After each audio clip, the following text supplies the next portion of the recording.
Muito preocupante o número de casos confirmados de Covid-19 e ocupação de leitos no estado do Piauí. Os números da Fundação Oswaldo Cruz e UFP, Universidade Federal do Piauí, apontam para um cenário de atenção, pelo menos com os dados da Covid-19. O doutor Emídio já está chegando aqui no nosso Jornal do Piauí. Doutor Emídio, boa tarde, obrigado por atender o nosso convite mais uma vez. Pelo Robert? Boa tarde, telespectadores da TV Cidade Verde. Bom, o doutor Emídio trabalha, nessa sala de parceria da Fundação Oswaldo Cruz e Universidade Federal do Piauí, e os estudos apontam para um aumento no número de casos de Covid. Nós temos aqui uma tela para que você possa entender um pouco dos números que foram levantados através da CESAP. Em outubro de 2021, foram 39 mortes entre aqueles com 80 anos e mais, ou seja, mais de 80 anos. Um aumento de 44,32% em relação a setembro de 2021. Professor, estamos vendo um aumento no número de casos, especificamente nesse público de 80 anos e mais? Exato. Então, quando a gente observa, a gente vem acompanhando a Universidade Federal do Piauí e a Fiocruz esses dados desde o ano passado. Nosso pior momento foi em abril desse ano, acho que todo mundo lembra da crise que nós vivemos no país inteiro. Nós tivemos 1.061 óbitos em abril. Depois a gente vem melhorando e isso acompanha a imunização da população, felizmente. Mas comparando setembro e outubro, nós tivemos um aumento de casos, 64 casos em outubro e 64 em setembro e 88 em outubro. Desses 88, 39 ficam nesse intervalo de faixa etária, os idosos que a gente chama de longevos, com mais de 80 anos de idade. Então isso de fato preocupa. Provavelmente por dois fatores: a perda de taxa de eficácia das vacinas depois de 5, 6 meses e a imunossenescência, um processo natural de envelhecimento, e a resposta das células do sistema imune, das nossas células de defesa, reduzem com o envelhecimento e esses idosos ficam então mais suscetíveis à infecção pelo novo coronavírus. Tá, então nós estamos falando de uma necessidade, portanto, de doses de reforço. Por isso, essa campanha convocada pelo Ministério da Saúde. De doses de reforço, mas antes das doses de reforço, a gente precisa fazer um chamamento para a população para a segunda dose. Tem um percentual muito grande da população do estado do Piauí que não retornou para a segunda dose, e isso é muito preocupante. Recentemente, nós fizemos uma análise, parceria com o professor Péricles Picanso, que é engenheiro cartógrafo. Ele fez uma distribuição espacial da vacinação em Teresina, e o que é que a gente verifica? A população mais periférica da cidade tem um menor percentual de retorno para a segunda dose. A gente tem que lembrar sempre, junto com a crise sanitária, o Brasil vive uma profunda crise social. As pessoas estão passando fome. Sim. Entre comprar 1 quilo de alimento e pagar um mototáxi, uma passagem de ônibus para ir se vacinar, qualquer um de nós vai escolher o quilo de alimento. Então é preciso que os gestores pensem em estratégias que aproximem da população, da comunidade, considerando que nós temos um potencial enorme em Teresina. Cobertura de 100% da atenção básica.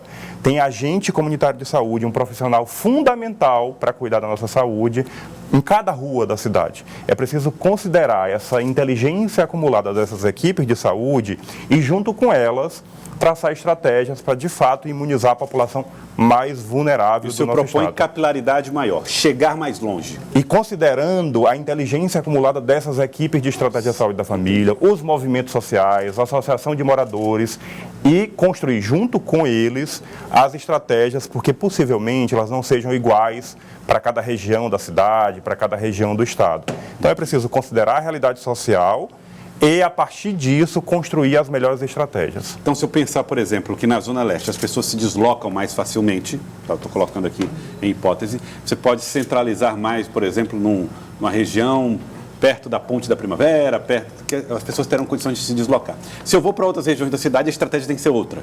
Eu vou exemplificar isso com números. Na região da Pedra Mole, ali da Grande Socopo, uma região mais periférica, cerca de 45% da população não retornou para a segunda dose. 40%?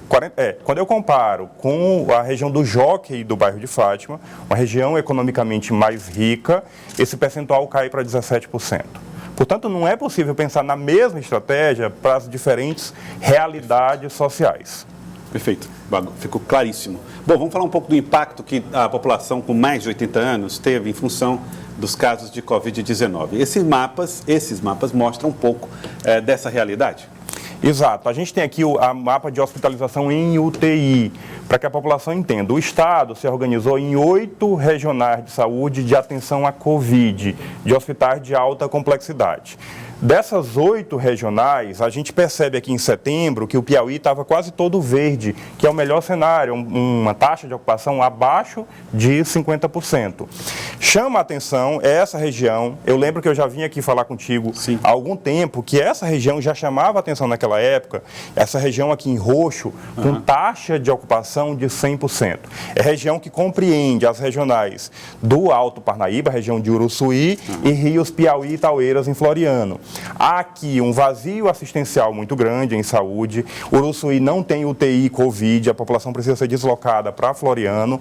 E esse percentual de 100% nessa regional permanece há mais de 3 meses. Mas a gente percebe... E a gente identifica pela cor roxa, então, né? Isso, pela cor roxa. Ou seja, significa que está lotado por 3 meses. Exato. Essa mesma região. Aqui eu estou destacando 3 meses. Então, 16 de setembro, 16 de outubro e ontem, 16 de novembro. Quando a gente olha para o dado de ontem, o que é que a gente percebe? Um mapa do Piauí mais amarelado. Então, aquela região que estava verde volta a aumentar a taxa de ocupação. No território Cocais, Piripiri, aumentou. Território Entre Rios, Teresina, também aumentou. Na região de Guaribas em vermelho, região de Guaribas, lá em Picos. Região de Oeiras, aí no meio, região de Oeiras, Floriano e Uruçuí. E também, lá no sul do Piauí, na Chapada das Mangabeiras. Também piorou. Tá, então se eu comparar o mapa de outubro com o mapa de novembro, esse está mais amarelado ou avermelhado do que esse que estava verde. É um sinal de que está agravando o quadro de internações. Só vai para a UTI quem adoece mais gravemente. Então, isso preocupa bastante, essa reorganização dos leitos de UTI. A gente destaca, nessa região lá da Serra da Capivara, que está em verde, não tem mais leito Covid. Aqui não tem mais. Não tem mais leito Covid. Esses leitos foram reorganizados para outras doenças, para atender outras doenças. Então, essa região sul, que diminuíram o número de leitos Covid, todo mundo se desloca para Picos ou para Floriano e está sobrecarregando os leitos de Picos e Floriano. Estão aqui dentro da área roxa e da área vermelha. Exato. Essa região aqui. Quando eu olho para a região de Teresina, aí nós estamos considerando todos os hospitais de Teresina, públicos, privados. Isso. Mas se eu retirar dessa análise o hospital infantil e a maternidade Dona Evangelina Rosa, essa taxa de ocupação cresce ainda mais. E por que eu estou falando que nessa análise a gente deveria retirar esses hospitais? Porque eles atendem a um público específico. Esses 2 hospitais, eles não estão disponíveis para toda a população. Quando eu considero essa análise, essa taxa de ocupação cresce ainda mais. E o número fica um pouco mais perto do real. A gente tem hospitais em Teresina que estão com 100% de taxa de ocupação. Ou seja, esses pacientes precisam ser regulados dentro do próprio sistema, transferidos para outros hospitais, para que possam ter esse atendimento de alta complexidade. Doutor Emílio, nós estamos falando então da necessidade eventual de abrir novos leitos, como foi no passado? Muito provavelmente sim. A equipe da CESAP, liderada pelo Dr. Alderico, acompanha isso diariamente. Esses dados são repassados para eles. A gente recebe os dados brutos, analisa, coloca no mapa e devolve para eles, para que, de fato, se houver necessidade, a gente tenha uma reorganização. Mas aí a gente chama atenção. Como é que a gente pode impedir isso? Que, de fato, a população esteja imunizada, esteja toda vacinada, para que a gente garanta a redução continuada desse adoecimento grave e de óbitos na nossa população. Doutor Emílio, eu quero agradecer a presença do senhor aqui conosco no Jornal do Piauí, nos ajudando a entender um pouco desse cenário. Lembrando que não há aqui nenhum tipo de alarmismo, é só um alerta que volta-se principalmente para as autoridades. Para nós, população, fica apenas a necessidade da consciência do uso de máscaras, distanciamento social e os cuidados básicos, que a gente já conhece demais, né, doutor? Na verdade, para a população é um convite para o autocuidado e cuidado com o outro. Então, é um convite que a gente coletivamente possa vencer a pandemia, cobrando dos gestores, que têm um papel maior nisso, mas que seja uma ação coletiva. Muito bem. Doutor Emílio, obrigado pela participação aqui no nosso Jornal do Piauí. Olha, daqui a pouquinho nós vamos trazer as informações com a Lídia Brito. A Lídia vai falar a respeito das iniciativas que estão sendo feitas pelo governo do estado para tentar virar esse jogo, ou para evitar que haja um avanço dos casos de Covid-19 e da ocupação de leitos aqui no estado do Piauí.